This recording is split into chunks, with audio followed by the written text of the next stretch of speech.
Приветствую вас, дорогие гости и подписчики нашего канала.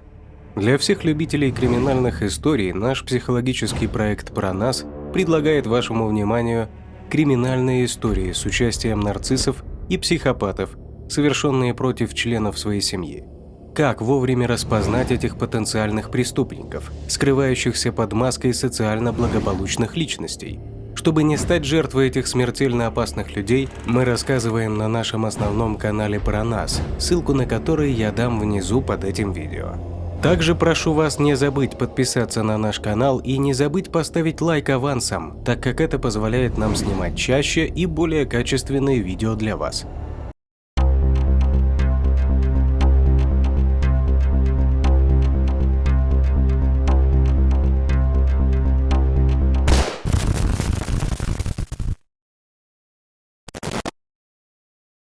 Шокирующее дело Джоэла Гая-младшего, убившего и расчленившего своих родителей.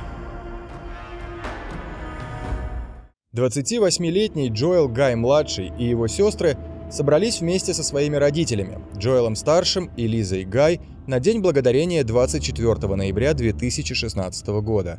Они встретились в двухэтажном родительском доме, расположенном на красивом, идеально ухоженном угловом участке на Голдвью-Лейн в Ноксвилле, штат Теннесси.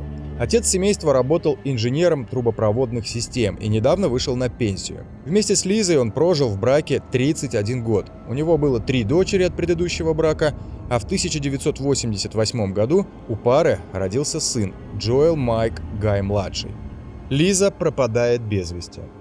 Это был их последний совместный отдых в семейном доме в Ноксвилле. Супруги продавали его, так как Лиза тоже хотела уйти на пенсию и собирались переехать в горный дом покойной матери Джоэла-старшего, расположенный в 90 милях от прежнего места жительства, в городе Сургуэнсвилле. Вся семья с нетерпением ждала Рождества, чтобы встретить его в следующем месяце. Джоэл и Лиза попрощались с дочерями, которые жили в Теннесси, а с сыном, Джоэлом-младшим, планировали попрощаться в пятницу, на той же неделе, после чего он бы отправился домой в Батон-Руж. Молодой человек прожил там 10 лет и полностью зависел от финансовой поддержки родителей. Однако они сообщили дочерям, что планируют прекратить давать ему деньги после встречи на День Благодарения. Когда Лиза не появилась на работе в пятницу 25 ноября, ее коллеги забеспокоились. Женщина работала в компании Jacobs Engineering в Окридже, где занимала должность администратора отдела кадров по кредиторской задолженности. Предполагалось, что это будет последний рабочий день Лизы перед ее выходом на пенсию. После неоднократных попыток дозвониться до Лизы, не получив ответа, ее коллеги вызвали полицию и попросили работников проверить, все ли в порядке в их доме. Офицеры округа Нокс Джереми Маккарт и Стивен Баллард, а также несколько других офицеров приехали по адресу 11434 Golden View Lane, чтобы провести проверку, и обнаружили, что дом выглядит пустым. Дом был выставлен на продажу, но на входной двери не было замка, что показалось странным. Заглянув внутрь через проем, они увидели, что в холле на полу лежат такие продукты, как мороженое, колбаса и бекон. Обойдя дом сзади, полицейские заметили, что дверная ручка на заднем входе была снята и установлена на входной двери. Кроме того, они почувствовали тепло, исходящее от дома, и странный химический запах. Офицер открыл одну из машин супругов на участке и нажал на кнопку подъема двери гаража, предоставив доступ в дом. Войдя в дом, полиция сразу обнаружила, что термостат был установлен на 90 градусов. Офицеры подошли к первому столу, на котором лежали бумажники Джоэла и Лизы, а также кувалда, и затем к другому столу, на котором лежало огнестрельное оружие. Они прошли мимо продуктов, которые заметили, находясь на улице, и увидели на кухне кастрюлю с кипящей жидкостью. Позже следователи выяснили, что в кастрюле находилась голова Лизы Гай. У помощников шерифа округа Нокс, обнаруживших место преступления, возникла рвотная реакция на запах в доме. Затем офицеры поднялись по лестнице и услышали лай собаки. Они нашли ее запертой в спальне. А посмотрев в коридор, полицейские увидели забрызганные кровью стены и обнаружили на полу отрубленные руки Джоэла-старшего и кровавые следы на ковре. В ужасе от увиденного офицеры продолжили обыск. В ванной комнате они обнаружили расчлененные трупы Джоэла-старшего и Лизы, сидящие в пластиковых контейнерах в самодельном кислотном растворе. Прибывшие на место преступления следователи нашли на втором этаже одежду Лизы, срезанную с ее тела, а также средства для чистки канализационных труб, пищевую соду, средства для чистки сливов Liquid Fire, щелочь, перекись водорода, соляную кислоту, отбеливатель и распылитель для него. Рядом стоял чемодан, в котором лежала записка с названием и адресом хозяйственного магазина Ace Hardware, а также записка с названием средства для чистки канализационных труб. Дом был настолько опасен, что следователи были вынуждены надеть защитные костюмы «Hazmat» для осмотра места преступления и устранения токсинов. Офицер, находившийся на месте происшествия, описал его как самую ужасную вещь, с которой он когда-либо сталкивался за время работы в правоохранительных органах. Этот случай входит в 1% всех убийств в Соединенных Штатах, связанных с нанесением увечий или расчленением. «Это не то, с чем мы обычно сталкиваемся», — сказал майор Майкл Маклин из офиса шерифа округа Нокс, репортеру газеты «Вашингтон Пост». Обычно за этим стоит какая-то мотивация. В данном случае мы просто не знаем, что произошло. Полиция производит быстрый арест. Мотив вскоре стал очевиден. Не имея недостатка в вещественных доказательствах, ФБР и офис шерифа Ист-Батон-Ружа установили за Джоэлом-младшим наблюдение после того, как было обнаружено место преступления. Его цель быстро стала понятна. Это были деньги. Джоэл Гай-младший был арестован через несколько дней после обнаружения тел и обвинен в 2 убийствах первой степени, тяжких убийствах первой степени и надругательстве над трупами. Джоэл Гай-младший окончил Луизианскую школу математики, науки и искусств в 2006 году. Он никогда не работал и находился на полном содержании родителей. По словам друзей Лизы, его мать неустанно трудилась только для того, чтобы отдавать сыну большую часть своей зарплаты. Позже он провел 1 семестр в университете Джорджа Вашингтона, затем учился в университете штата Луизиана, готовясь стать пластическим хирургом. Джоэл жил в Батон-Руж вплоть до момента совершения убийств. ФБР несколько дней вели наблюдение за Гаем-младшим и во вторник, 29 ноября, арестовали его возле квартиры в Ист-Батон-Руж, когда он шел к своей машине на парковке жилого комплекса. На допросе в полиции Гай-младший рассказал, что навещал своих родителей на День Благодарения. Он не раскрыл мотив преступления, но рассказал следователям, что разговаривал с родителями о деньгах. Детальные подробности. Адвокат Лесли Насиас выступила на суде по делу Джоэла-младшего и обнародовала новые подробности убийств. Государственные прокуроры заявили, что сцены с места преступления не похожи на многие другие по своей жестокости.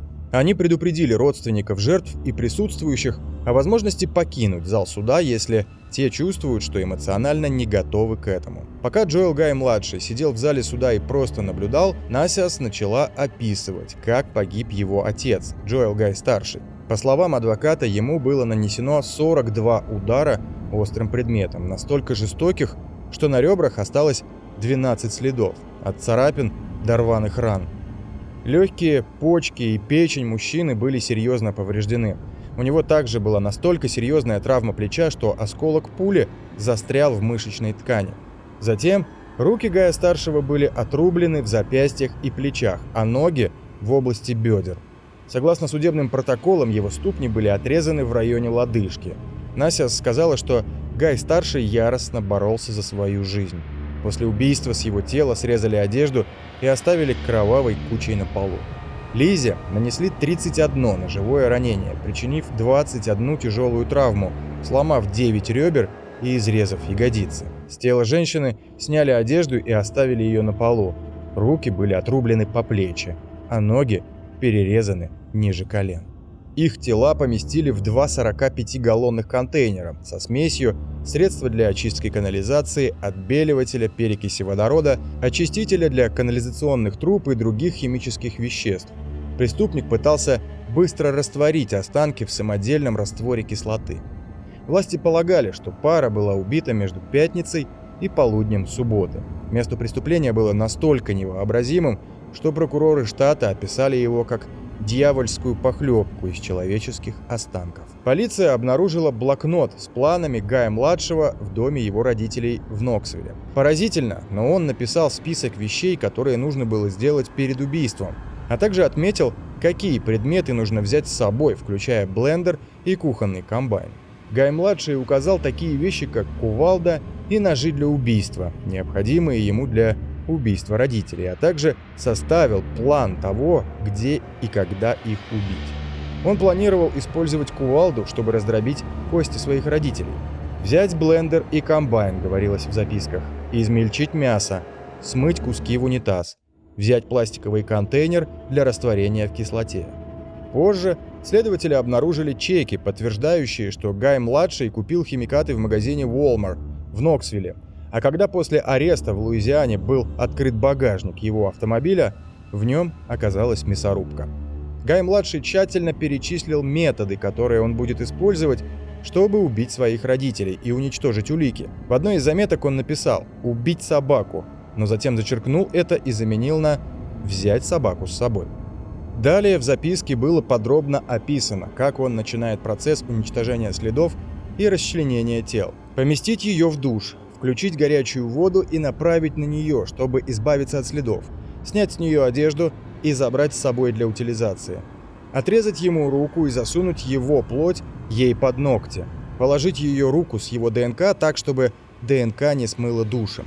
Разместить щипцы для завивки волос с горючей бумагой и емкости с бензином в 4 местах. В комнате его убийства, в комнате ее убийства, в его ванной и в ее ванной. Согласно Википедии, Гай-младший получил несколько порезов на руках во время нападения на отца, в том числе порез на большом пальце левой руки. После убийства его видели в отделе первой помощи Walmart, где он покупал мазь и бинты, а также приобрел изопропиловый спирт и перекись водорода. В воскресенье он поехал обратно в Батон-Руж, чтобы сходить к врачу в студенческую клинику, намереваясь после этого вернуться в Ноксвилл, чтобы завершить свои дьявольские деяния. У Гая-младшего был один мотив – деньги. Он подробно перечислил активы своих родителей, и его записи в блокноте дают некоторое представление о том, как он собирался завладеть имуществом своих матери и отца, включая страхование жизни, дом в Сургуэнсвилле, автомобиль, внедорожник, лодку и старый грузовик. Ее жизнь застрахована на $500 000, возможно больше при двойном возмещении. Мотив стар как мир, но что за чудовище могло так бессердечно и жестоко убить своих собственных родителей? Судебный процесс над Гаем-младшим длился 4 дня, в нем было задействовано более 700 доказательств и 27 свидетелей. 2 октября 2020 года Джоэл был приговорен к пожизненному заключению судьей Стивеном Свордом, который назвал это дело самой крайней формой надругательства над трупом, что он видел за свою 25-летнюю карьеру. Гай-младший был признан виновным по всем пунктам обвинения, включая 2 пункта обвинения в убийстве первой степени, 3 пункта обвинения в тяжком убийстве первой степени и 2 пункта обвинения в надругательстве над трупом. По словам Сворда, судьи округа Нокс, присяжные единогласно признали его виновным по всем 7 пунктам обвинения.